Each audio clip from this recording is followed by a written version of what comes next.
magpakailanman.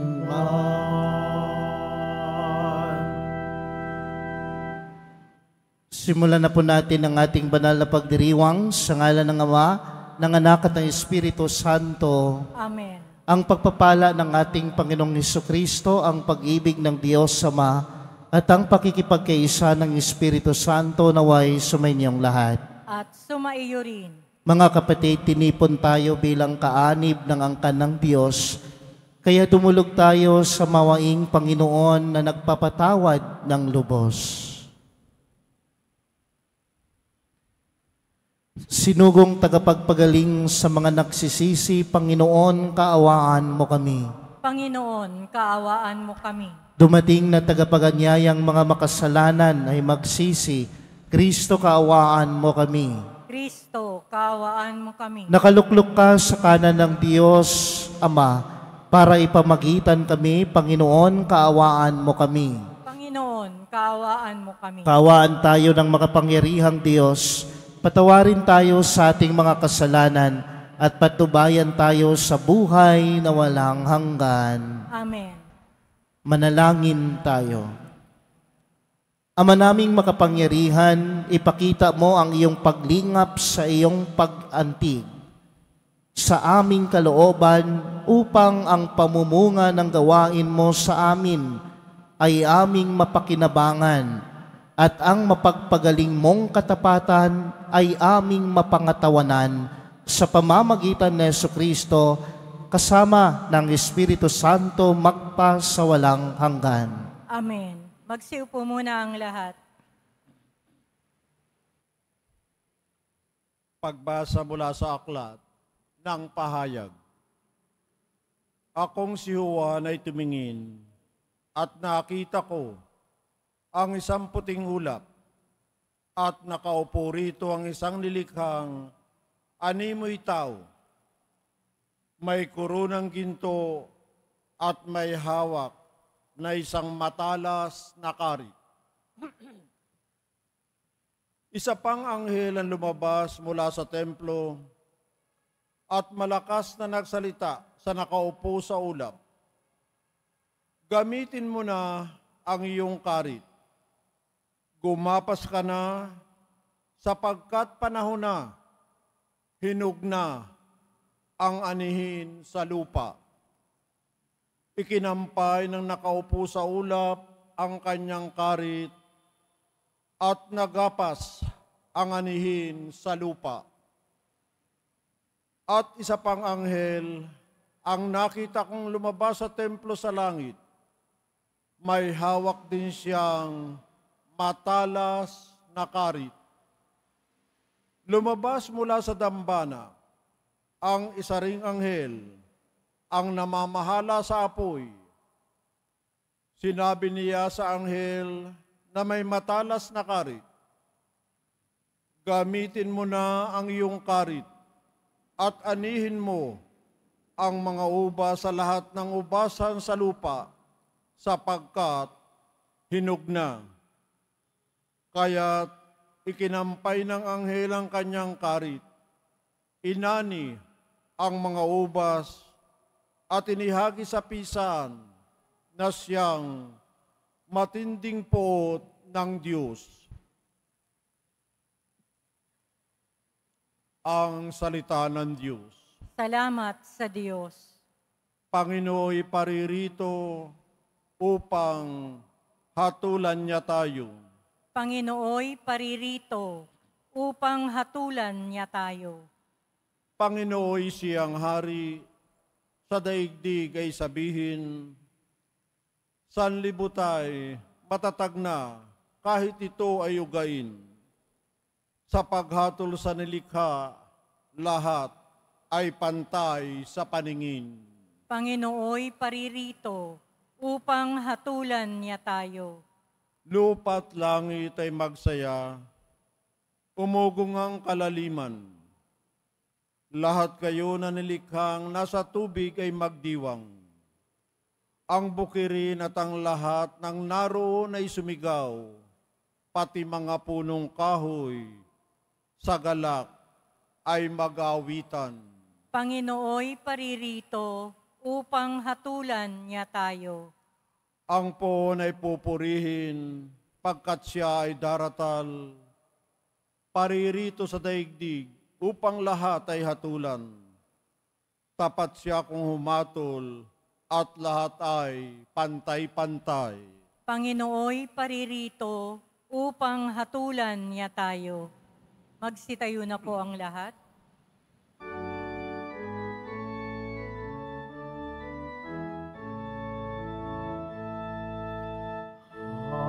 Hallelujah, hallelujah,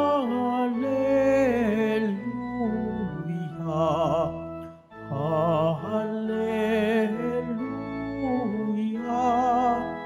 hallelujah.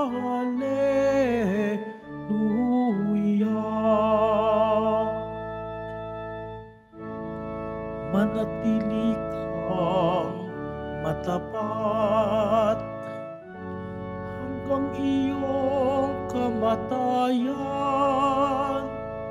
pagkat buhay aking bigay. Hallelujah, hallelujah,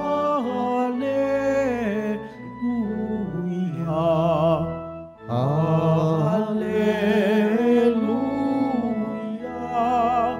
hallelujah.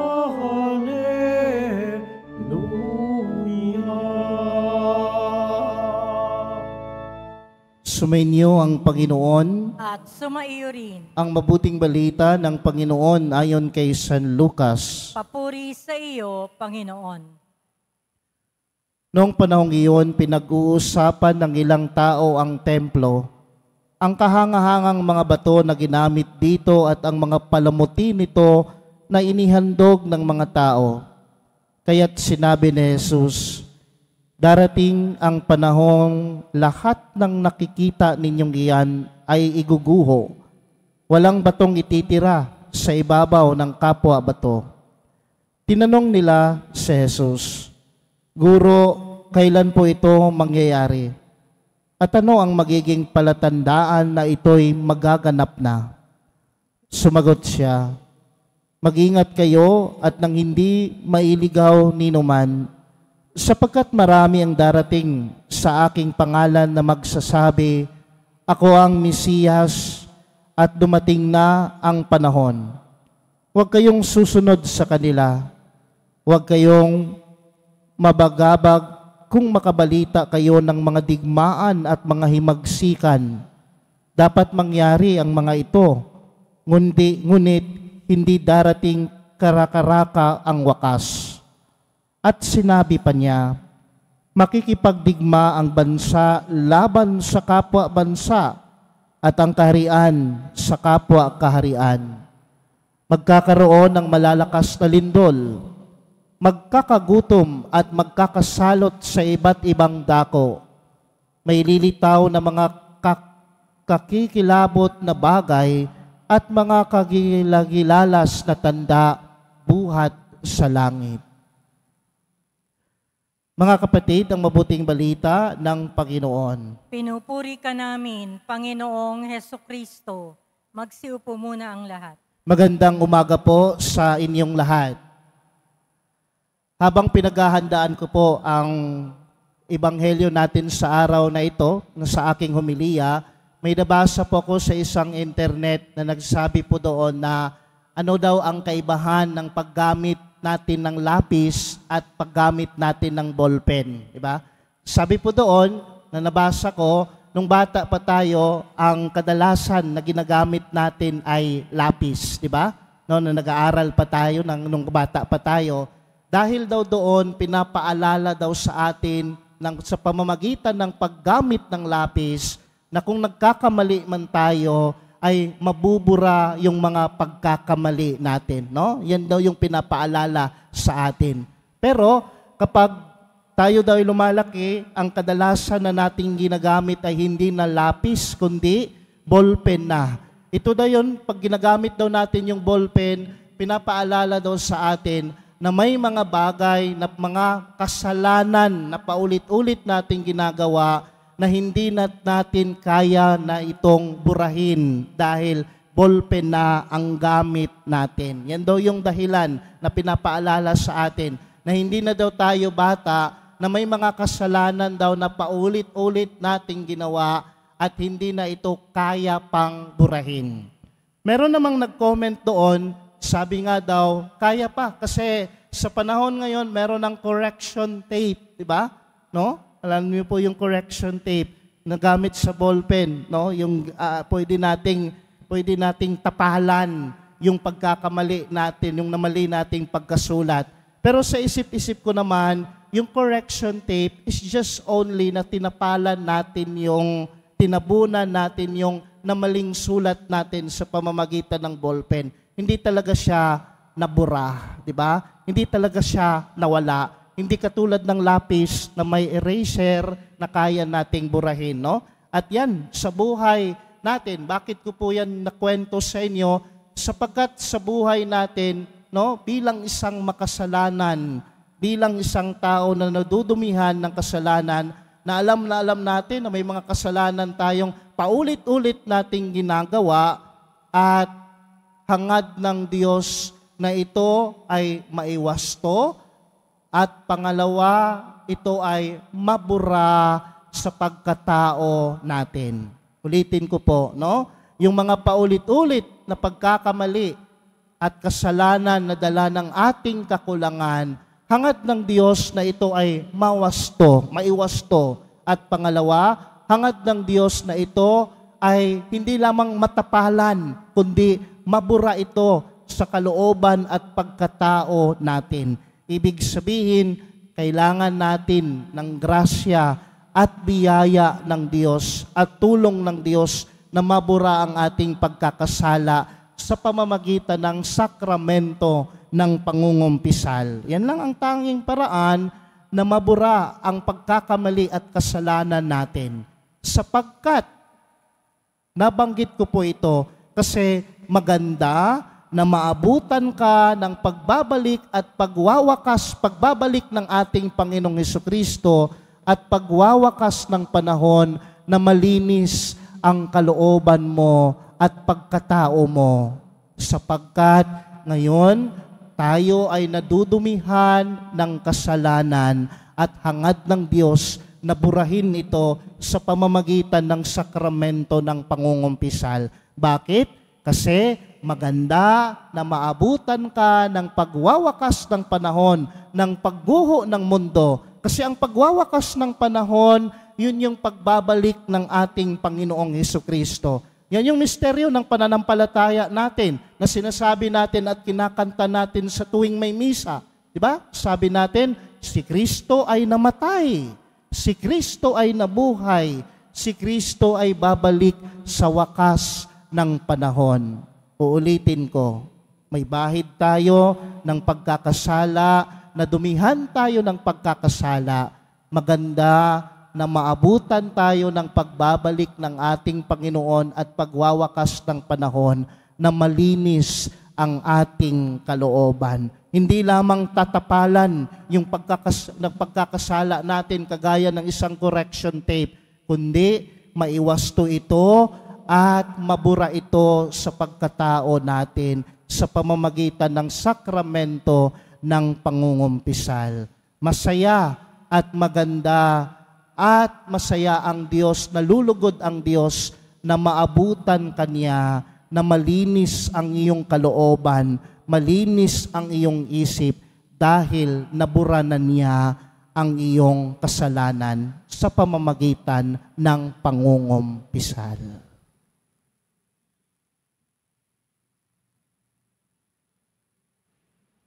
Magsitayo na po ang lahat.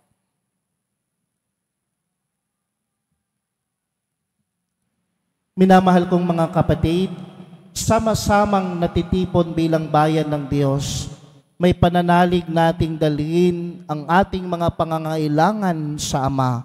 Umaasang ipagkaloob niya ang ating mga kahilingan. Sa bawat panalangin ng ating itutugon, Ama, umaasa kami sa iyo. Ama, umaasa kami sa iyo.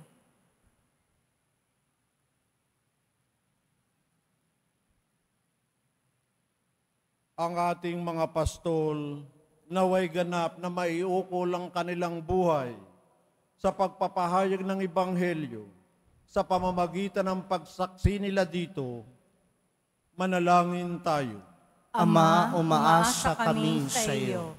Ang mga magulang at mga guro, naway maging mga buhay na halimbawa ng pananampalataya sa mga taong nasa ilalim ng kanilang pagkalinga.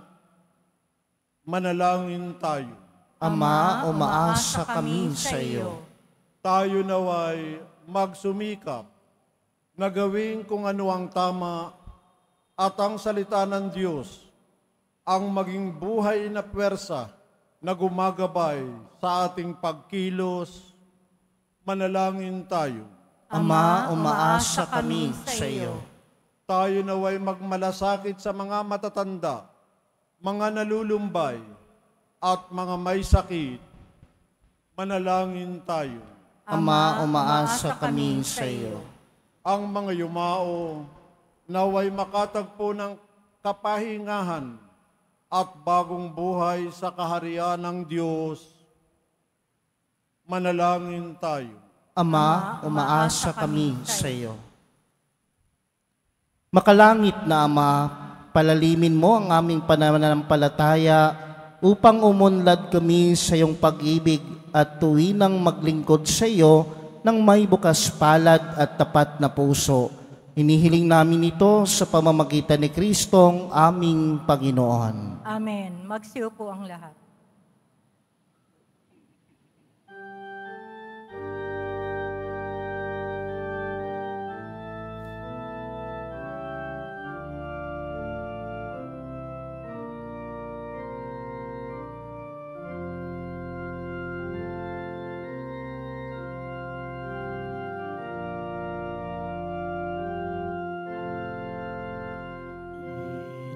Itong tinapay at alak na mula sa'yo, muling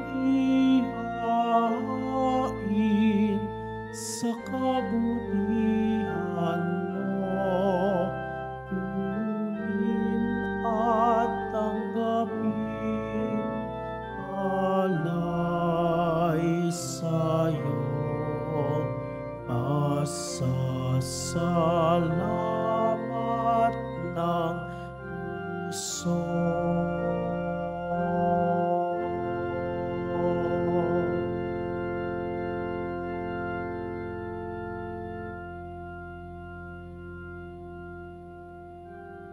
Magsitayo na po ang lahat.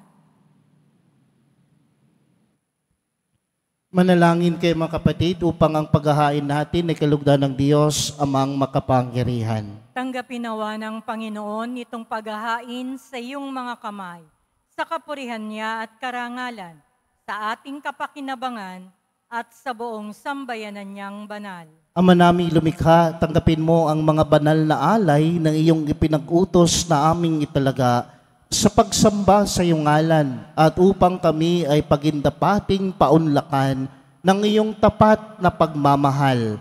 Gawin mo ang iyong mga utos ay sundin namin kailanman sa pamamagitan ni Jesucristo kasama ng Espiritu Santo magpa sa walang hanggan. Amen. Sumainyo ang Panginoon. At sumaiyo rin. Itaas sa Diyos ang inyong puso at diwa. Itinaas na namin sa Panginoon. Pasalamatan natin ang Panginoong ating Diyos. Marapat na siya ay pasalamatan. Ama naming makapangyarihan, tunay ngang marapat na ikaw ay aming pasalamatan.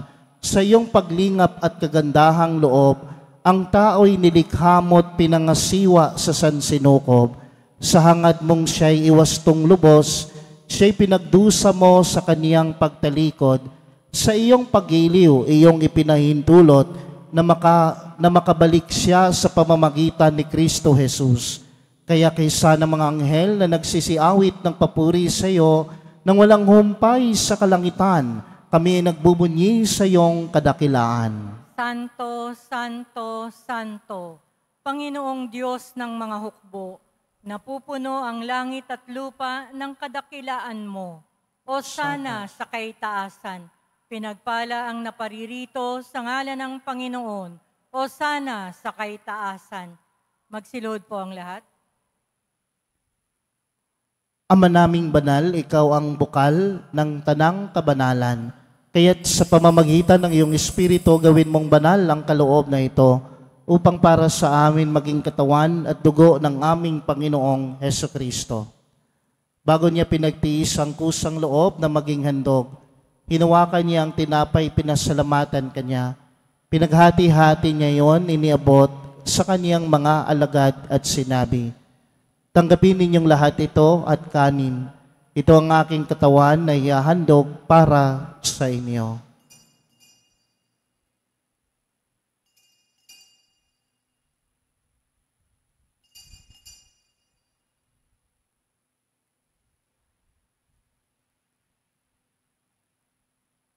Gayon din naman, matapos ang hapunan, hinawakan niya ang kalis.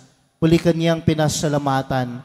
Iniabot niya ang kalis sa kaniyang mga alagad at sinabi, "Tanggapin ninyong lahat ito at inumin. Ito ang kalis ng aking dugo, ng bago at walang hanggang tipan. Ang aking dugo na ibubuhos para sa inyo at para sa lahat sa ikapagpapatawad ng mga kasalanan. Gawin ninyo ito sa pag-alala sa akin."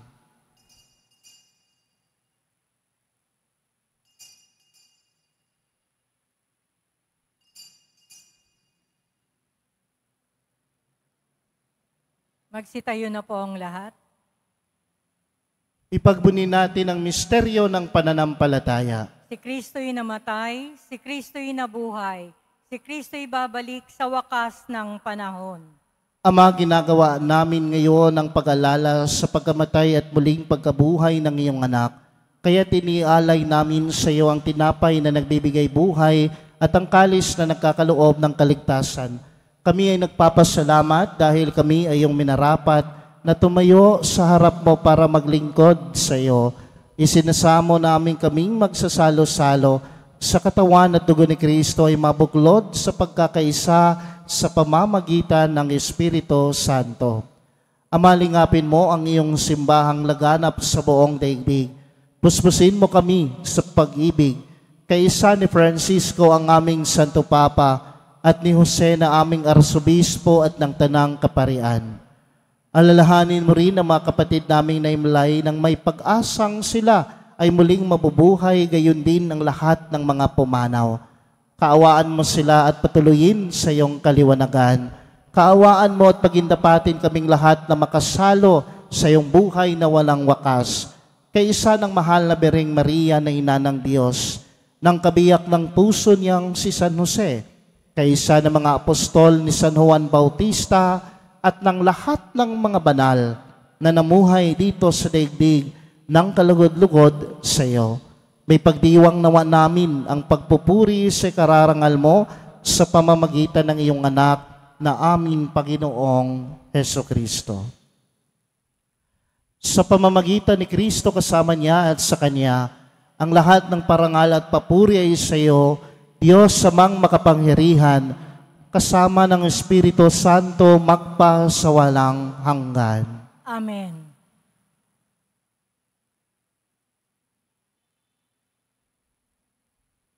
Sa tagubilin ng mga nakagagaling na utos sa turo na Jesus na Panginoon natin at Diyos, ipahayag natin ng lakas loob. Ama namin, sumasalangit ka, sambahin ang ngalan mo. Mapasa amin ang kaharian mo.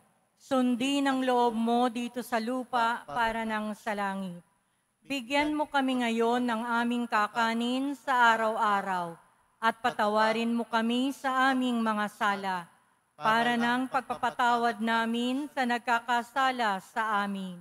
At huwag mo kaming ipahintulot sa tukso at iadya mo kami sa lahat ng masama. Hinihiling namin kami adiyas sa lahat ng masama, pagkalooban ng kapayapaan araw-araw, iligtas sa kasalanan, at ilayo sa lahat ng kapahamakan, samantalang aming pinananabikan ng dakilang araw ng pagpapahayag ng tagapagligtas naming sa Hesukristo.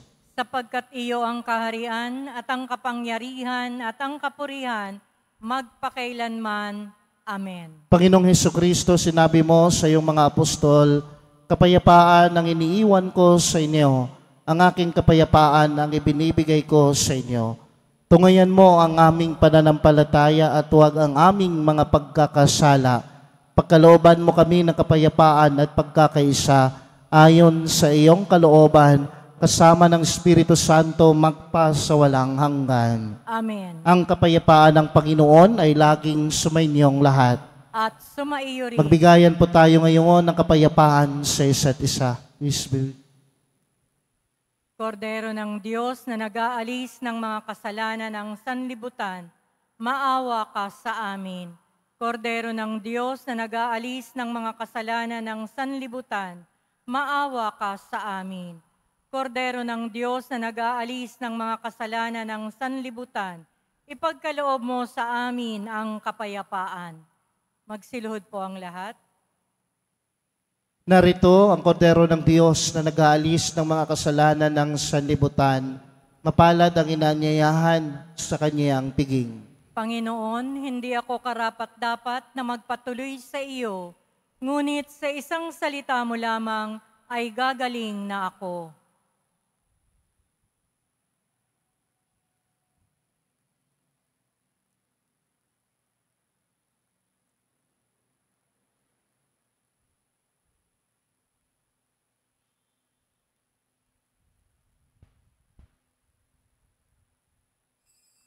Para sa lahat ng tatanggap ng banal na komunyon, sasagot po tayo ng Amen.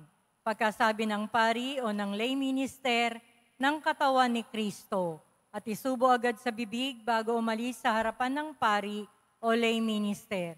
Sumunod po tayo.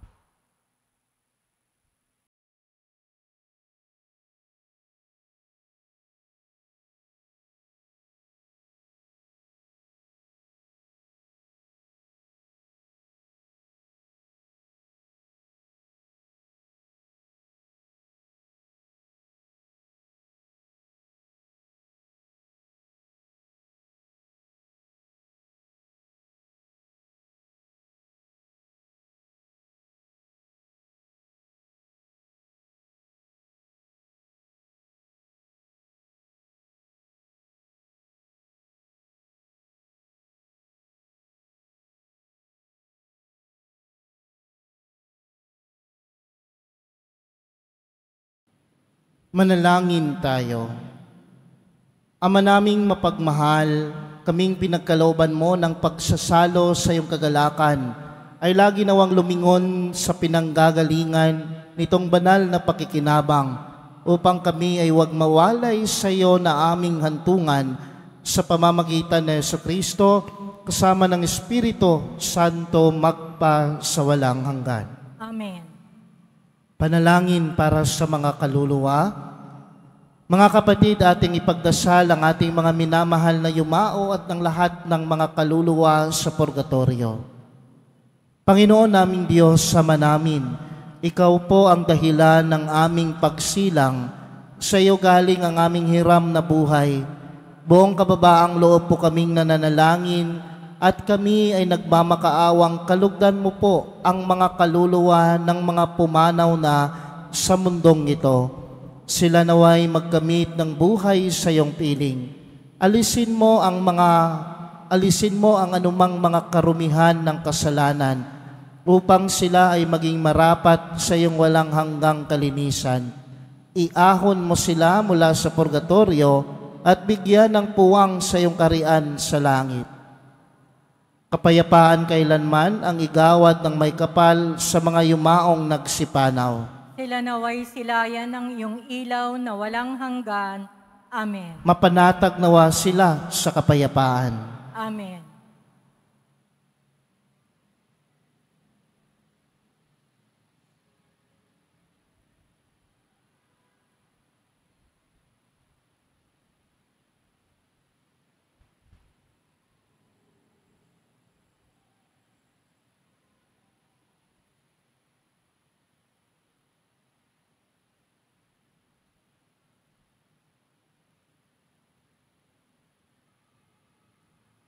Sumainyo ang Panginoon. At sumaiyo rin. Pagbabasbas. Mahal na pong Jesus Nazareno, inihayag mo sa pamamagitan ng krus ang walang maliw na pag-ibig ng Diyos sa sangkatauhan. Pakinggan mo ang kahilingan ng iyong angkan na nagsusumamo sa iyo. Makamtanawa nila ang iyong katugunan at tanggapin ang kasagutan na may utang na loob na tinatanaw. Basbasan din po ninyo ang mga daladala nilang mga imahen at dasalan sa pamamagitan ng bendisyon na ito. Naway maalala nila ang mga pangako nila noon sa binyag na ikaw ang kanilang iibigin at paglilingkuran bilang Panginoon magpa sa walang hanggan. Amen. Pagpalain kayo ng makapangyarihang Diyos, ang Ama, ang Anak at ng Espiritu Santo. Amen. Humayo kayong taglay ang kapayapaan ng Pong Jesus Nazareno. Salamat sa Diyos.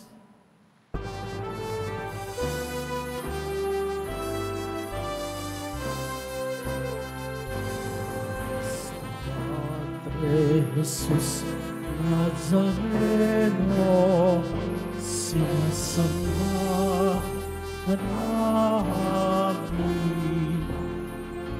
Pinipino ka namin.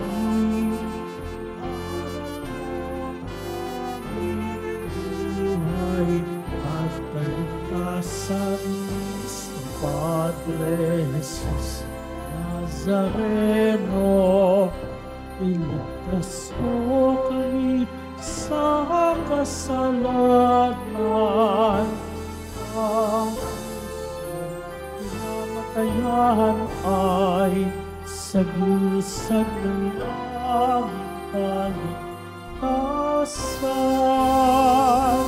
Nuestro Padre Jesus Nazareno, dinarangal ka namin. Nuestro Padre Jesus Nazareno, niluwalhati ka namin. Nuestro Padre Jesus Nazareno, dinarangal ka namin. Nuestro Padre Jesus Nazareno, niluwalhati ka namin.